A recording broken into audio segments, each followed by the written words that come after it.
Waking up to devastation. Stop.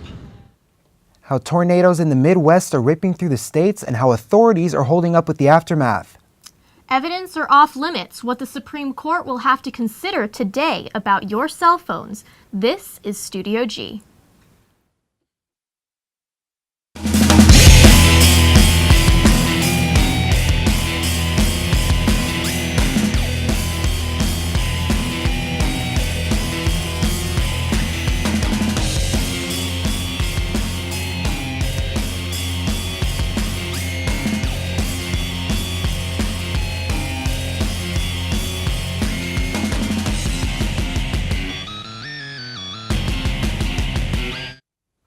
New this morning, 6 people are hospitalized after a shootout at a FedEx warehouse in Georgia. I'm Zach Fuentes. And I'm Elena Ledbetter. A man believed responsible for the shooting was found dead inside the building with an apparent self-inflicted gunshot wound, according to authorities. The building was evacuated while police searched the warehouse for any type of secondary device the suspect could have left in the building. The Obama administration is taking steps to help colleges and universities measure the magnitude of sexual assaults on their campuses and provide better protection for victims. The White House launched a dedicated website, notalone.gov, to make enforcement data public. A report shows that 1 in 5 women are sexually assaulted while in college. Do police officers need a warrant to search the cell phones of people they arrest? That's the controversial issue the Supreme Court is set to tackle today. The justices are hearing 2 cases on the matter. The court has long allowed those searches, but critics say it's unfair because cell phones hold or provide private access to a person's life. A court ruling on the issue is expected in June. For years, patients with leukemia and other life-threatening diseases have depended on matching bone marrow donors. That chance to save a life came yesterday during UNLV's Housing's first annual bone marrow drive. The common misconception of most drives is that it's invasive. However, the drive only consisted of taking DNA by swabbing a cheek. What we're doing is essentially putting people into the National Registry. They're swabbing their cheeks so that their DNA can be sent to the National Registry. And from then on, that's in the government's hands. Whenever they need a match, they just call them. The process for becoming a registered donor is as easy as 1, 2, 3. First, applicants must be found eligible, donors between the ages of 18 and 55, below the max weight listed for their height and in general good health. Once found eligible, the applicant may fill out the registry form. The form is required for contact information such as address, email, and phone number. One of the other main components of the form is the ethnicity section because it's how the donor is matched to the patient. Lastly, the applicant is asked to swab each side of their cheek for 15 seconds. Place the used swab into an envelope and sign off their name. Once processed, applicants may be called at any time. Emily Herman received her call to donate when she was 18. Immediately after the processing period, although sudden, Emily responded. The actual process I went through was the peripheral blood stem cell donation. That's similar to an apheresis blood donation technique, where they took blood out of my arm and then collected stem cells that way. Donors are asked to donate one of 2 ways, as Emily did, through a peripheral blood stem cell donation or through a marrow transplant. The marrow transplant is a 1 to 2 hour process that takes the marrow cells from the backside of the pelvic bone. This year's bone marrow drive brought in 103 applicants. For more information on how you can become a donor or where the next nearest drive location is to you, visit deletebloodcancer.org.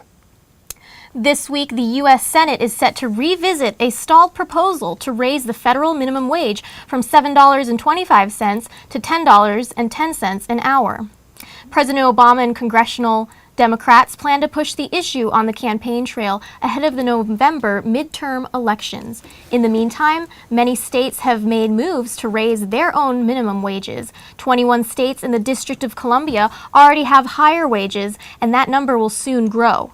Lawmakers in Maryland, Minnesota, Delaware, and West Virginia have recently approved minimum wage increases.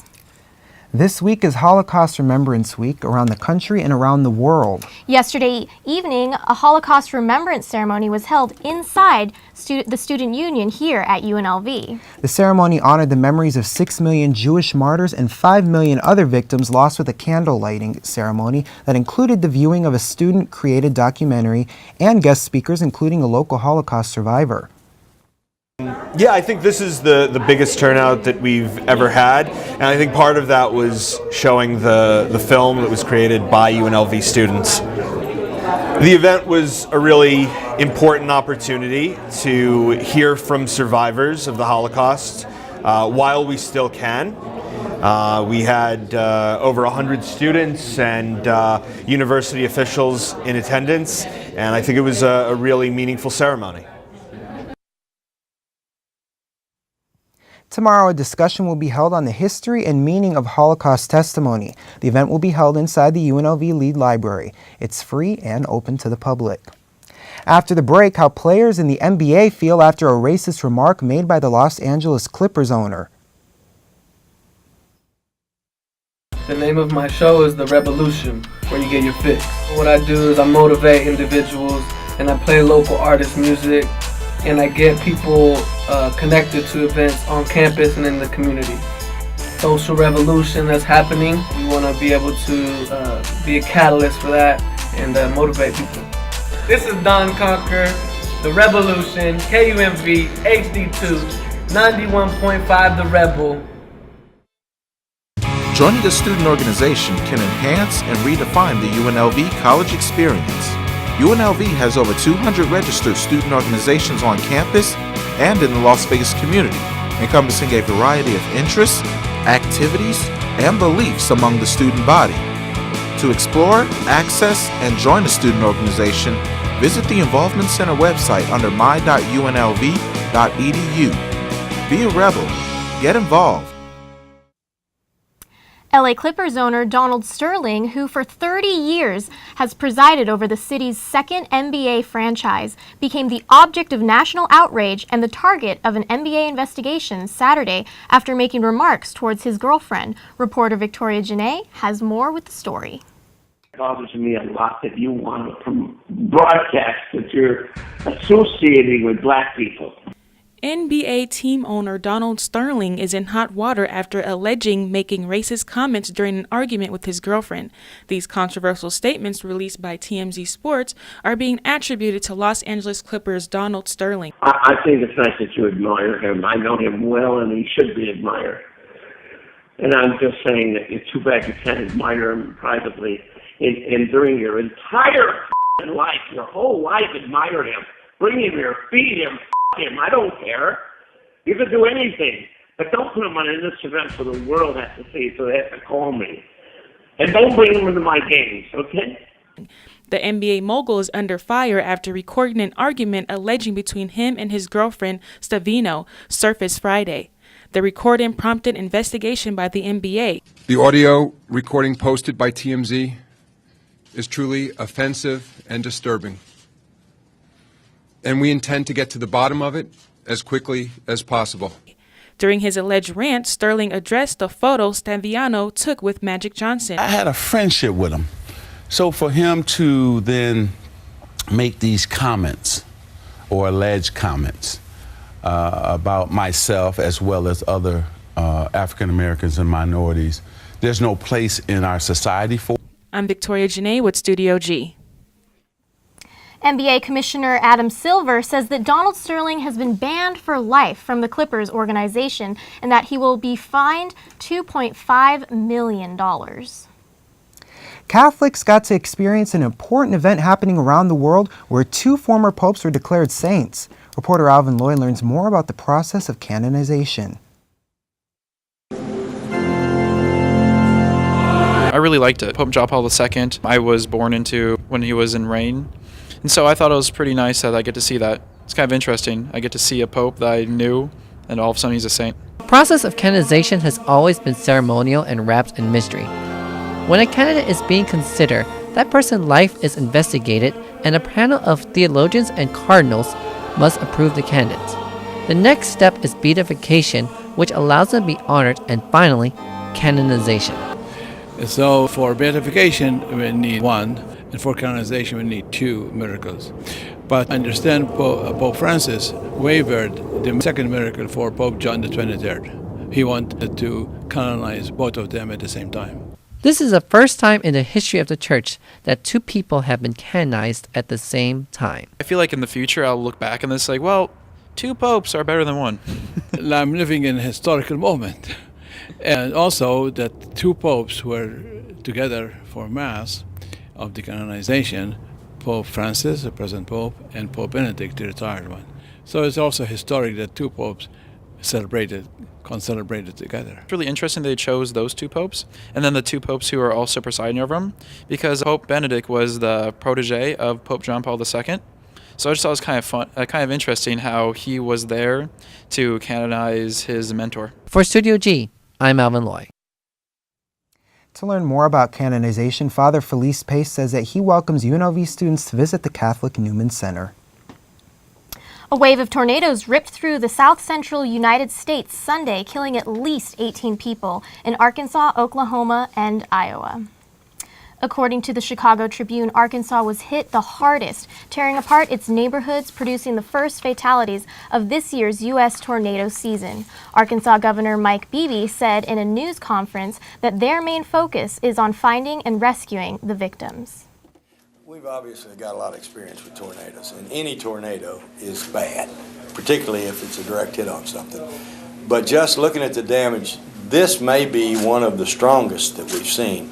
And preliminarily, we haven't done any records check, but it looks like this is the largest loss of life that we've seen in one tornado incident since I've been governor. School districts announced their plans to dismiss school early Tuesday in preparation for what experts say could be more severe weather to hit the South and Midwest. The Arkansas National Guard was deployed to help, and Governor Beebe did declare a state of disaster for Faulkner and 2 other counties. Faulkner County, Arkansas's PIO, David Hugh, was on scene discussing the details of what this storm means for the states affected. The really sad thing is that there's a lot of homes that were hit this time and demolished that were the exact same homes that had just been rebuilt from the last tornado. 75 million Americans have experienced that weather again today. Alabama and Mississippi experienced a deadly storm, and authorities are now trying to help the people of the state's aftermath. Having such a hard time over there. I know, it's really bad, but here, did you feel the winds this weekend? And it's windy today. Absolutely. But nothing comparable to a tornado. No, we're very fortunate here. Christina, how's our forecast looking? Well, you guys are right. We don't have anything comparable to the winds caused by these tornadoes, but we do have this large jet stream, and it's strong. And the tornadoes are coming from that low pressure system that gave us those windy conditions on Saturday and Sunday. So it's slow moving. And when you have this warm, moist wind going up, that's when you can get the tornadoes. But here we're okay because we have the jet stream, but this ridge of high pressure is building on up, and it's going to leave us with the warmer conditions, but we do have wind speeds of 16 miles per hour in Nellis, and those winds will continue. And for currently, we are at 72 degrees, and our winds are at 17 miles per hour.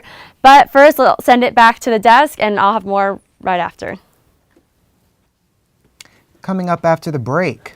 A new research study that focuses on the human diet. Studio G will be right back. We're 3 Ps in a pod. Our third pod is Kat Gonzalez. We mainly talk about pop culture and whatever movie or TV show that we're interested in right now. Pretty much everything about media, current events, current everything regarding pop culture and stuff. I want them to laugh at us because we're so awkward. This is a really casual show. I'm Chelsea. I'm Toby. And we're 3 Ps in a pod. Come listen to us at therebelhd2.com.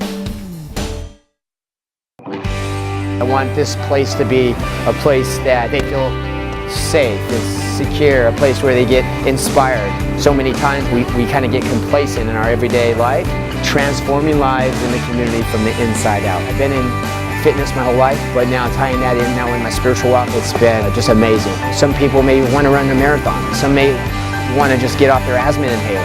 Exercising and moving our bodies, I think it's, I always say if you don't use it, you lose it. Welcome back from the break. New research is leading scientists to reconsider what bacteria in our belly may be good and bad for our health. UNLV anthropologist Alyssa Crittenden led an international research team that for the first time studied this microbiome How do you say it? Microbiome. Biome. Microbiota. Biome. Awesome. Well, can you tell me a little bit about what your research is and what's good and bad for our tummies? Well, thanks so much for having me. This is very exciting. My first time to be on Studio G, so this is great. We're glad to have you. An international group of collaborators, myself included. I was the senior researcher on the team. We went into the group that I work with in Tanzania, East Africa, a group of hunter-gatherers named the Hadza, and we collected fecal samples in order to analyze the bacteria in their guts. The reason that we should care about what's happening in our guts and the bacterial species that we carry around with us is that they're really an integral part of our biology, and they perform a lot of really critical functions. And each one of us, you, me, everyone in the studio, is actually more microbial than human if we go by cell number. So we're carrying all sorts of bacteria in and on our bodies, and we were really interested in the bacteria that is in the gut because up to this point, all of the bacteria that we've studied has been on populations from the post-industrialized world, so from Western contexts. And we were interested in looking at what the bacteria in the gut might tell us from a population that doesn't have antibiotics and lives off the land completely, collecting wild foods. That's so interesting. Now tell me one more time, where did you do this? Where did you conduct all this research? My field site is located in Tanzania, which is in East Africa. And I work with a population of foragers called the Hadza that live in northern Tanzania in a very remote area. Now, how different is that from here in America? I'm curious. So different. They're very, very different. They're one of the last groups of foragers on the planet, and they're one of the very last populations on the continent of Africa that's collecting about 90% of their foods from the environment. So 90% of their diet is wild foods, wild game animals, wild plant matter. And they don't have any access to antibiotics or anything Some that live have. close to the village do have access, but the group that we worked with is living in the bush. They're still in a fairly isolated part of rural East Africa, and so they don't really have access to antibiotics. It's not only antibiotics, it's also things like Purell, so hand sanitizer.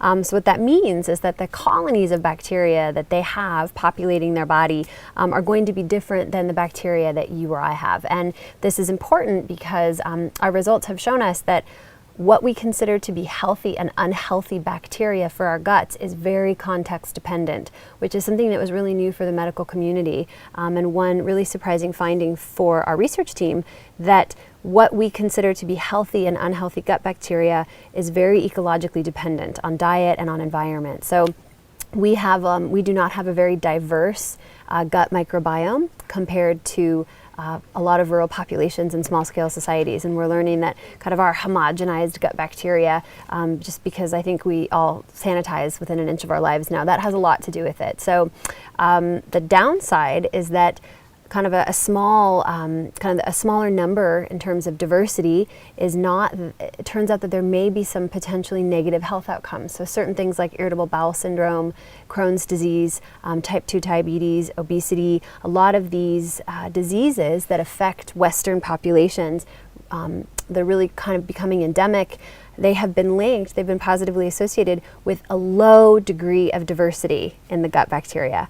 So the Hadza, who have a very high level, kind of a high level of diversity in their gut bacteria, don't really suffer from these autoimmune diseases. Yet their gut is populated with bacteria that we have typically thought to be unhealthy in a Western context. But it turns out they have a lot of it, and they're much healthier than we are. And they're also lacking what we have thought to be good bacteria. So bifidobacterium, which is kind of the bacteria that you can find in Activia yogurt, or the bacteria that they're supplementing all sorts of baby foods with now. This good bacteria that we are trying to get, right? So you always hear about probiotics. Everybody's on the probiotic kick. And there's good reason for that.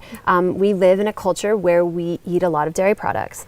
The Hadza are foragers. They don't have herd animals, they don't consume dairy products, they don't really have a lot of this bifidobacterium, and they don't need it.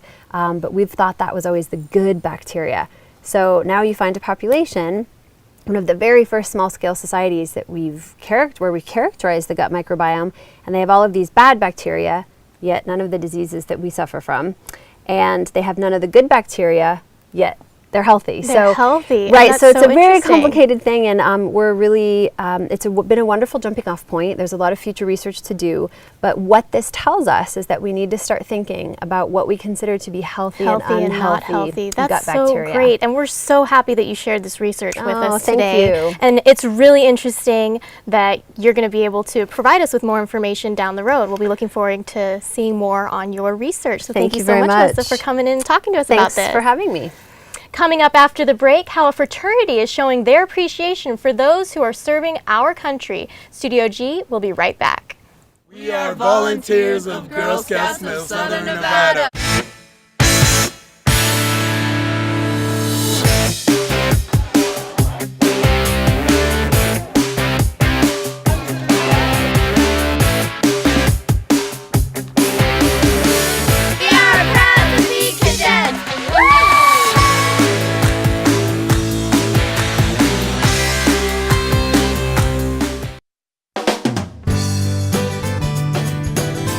Your community's farmers market. Welcoming, lively, friendly. A place where neighbors and friends come together to celebrate their community. With over 50 vendors, organic, sustainable, fresh produce are available just for you. Support and buy local at Fresh 52. Welcome back. The Starbucks in the Student Union was more than just a place to drink fancy lattes last night. An open mic was held as a place for musicians and artists to express themselves. Hosted by the Rebel Events Board, the open mic allowed for student and local musicians alike to showcase their work. Although the crowd was small, the on-campus performance provides an atmosphere that's not available in normal venues. Everybody here is more, I guess, socially aware of what's going on campus or what's going on with issues, I feel, at least. But at bars, you know, it's some people are listening, some people are not. But I feel like college students are just paying attention more and more aware of things. And whether it was music, spoken word poetry, or rapping, artists of all different types came together in the coffee shop. Musicians played both covers of famous songs and originals of their own. I think it's really great because music should be supported in campuses, and having open mics is a wonderful way to do that. So I think it's wonderful. Papa always said to me to keep a close eye on your authority. Sounding good. To find out more about other events hosted by the Rebel Events Board, be sure to visit the UNLV events calendar page. That looked pretty fun. Well, Greek life plays a large role in many of the activities we see here on campus. One fraternity recently held an event to help benefit a great cause, even when it looked like they wouldn't be able to. A couple months back, we had one of the members of Alpha Tau Omega's Greek chapter on the show. Carrie Wynn came on to announce an upcoming event. Our inaugural tank races, It's this Friday, the 28th, on the SRWC lawn. Weather forced them to postpone that February 28th date, but yesterday they finally saw it happen. Students enjoyed socializing, Red Bull, and of course the tank races that culminated with the slip and slide. The event's purpose was to help the fraternity raise money for the USO. This is a great organization that does really good things for our troops. Carlos Navarro helped put the event together. He says ATO and USO have a little bit in common. We had a lot of alumni and a lot of brothers who are active or non-active military men. So we kind of looked into that and we're like, this would be a great organization to basically donate to because it impacts those directly involved with us. The event ended in a talent show that had members of other Greek organizations competing against one another. So we put our hands up, ATO spread, we're loving your philanthropy. Yeah, yeah, yeah, yeah, raising money for the USO. God bless America, my home, sweet home. The Zeta Philanthropy Chair came to me, her name's Erica Westerheide, and she told me, she's like, we need a talent show person to do the ATO Philanthropy, and it's patriotic themed, and we think you'd be great for it. And I'm like, all right, of course I'll do it, any opportunity I get to perform, I'm always ready for it. And you won. Yeah, I did. It's so cool. Though they all come from different organizations, Hans Rico says they have the same goal. We may have different letters on our chest, but together we all work for one thing, and that's helping the community. So we have. Looked pretty fun out there. You don't have to wait for an event like ATO's to help out the USO. If you'd like to see what you can do for the organization, visit uso.org. And special thanks to ATO for letting me cover that event. I had a good time. Everybody on the stage had a good time. It wasn't so much about the talent. Why weren't you up there singing? I know you've got a voice. Oh, because, you know, I have to be objective. I'm in journalism. That's true, that's true. Well, after the break... Get this, how a study shows that students may actually do better on their exams by taking it back to the old school, pen and paper. I'm Christian FGY. Kaylin Height. And I'm Jay Luna. And we're Ill Vibe Fear. It's an underground hip-hop show here at UNLV. Where we focus on making the hip-hop culture in the Las Vegas Valley more prevalent and just making people more aware of up-and-coming underground hip-hop artists. Basically, we play what we like. It's really as simple as that. Most of the stuff we like are our hits, so it's both. On KUNV HD2, Las Vegas. Exams are right around the corner. And a new study is saying students may do better on exams if they exchange a laptop for a pen. Researchers are pointing to this new study as proof the pen might be more beneficial than the keyboard. Students who performed better on tests took notes by hand instead of using a computer. Past studies focused mainly on a student's ability to multitask and the potential for distractions when using a laptop in class. I would not mind students taking notes on a laptop if they had any amount of self-discipline, but I've yet to find a student who can stay off the internet if they've got their laptop on in class. This research put together by UCLA and Princeton University suggests if laptops are solely being used to take notes, they may still be standing in the way of learning and may lead to shallower processing. Yeah, I like pencil and paper notes, and I'm old school about online classes, but I really like the give and take in the classroom, particularly in my ethics class. I love to get the kids going in a discussion, and I don't think that's the same online as it is face-to-face. In one study, 65 students were given a choice between laptops and pens and paper for note-taking during a series of lectures. Students who used laptops to take notes performed at a lower level on conceptual questions. The more notes a student took, the better they performed. However, students with fewer verbatim notes did better than those transcribed what a lecturer said word for word. Do you transcribe or do you briefly write what you're going to study? You know what?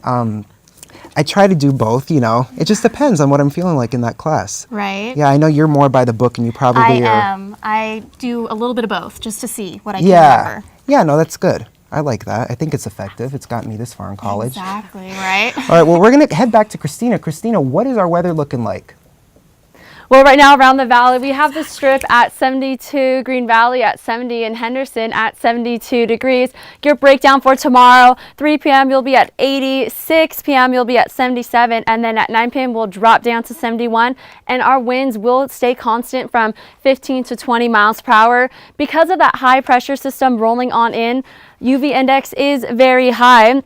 But for the rest of your week, we can see that on Wednesday will be breezy, and on Thursday and Friday we'll start warming on up, and then on Sunday through Monday we should be in the high 80s and low 90s. Had a bit of a journey getting over I here. did. I walked off on the wrong side. I took a little journey. But you did not trip, luckily. I didn't trip, We did not need you to And do you that. know what? Even if you did, we forgive you. It's such a great forecast we're seeing. Yep. We're And looking I'm ready forward to that. Ready to No, go to I the love pool. I love the high pressure coming in, warmer weather, and I don't know if you guys like it, but I do. Yeah. I absolutely do, and I think everybody else at home does too. Yep. All right, well, that's all the news we have for you today. We'll see you tomorrow for another edition of Studio G.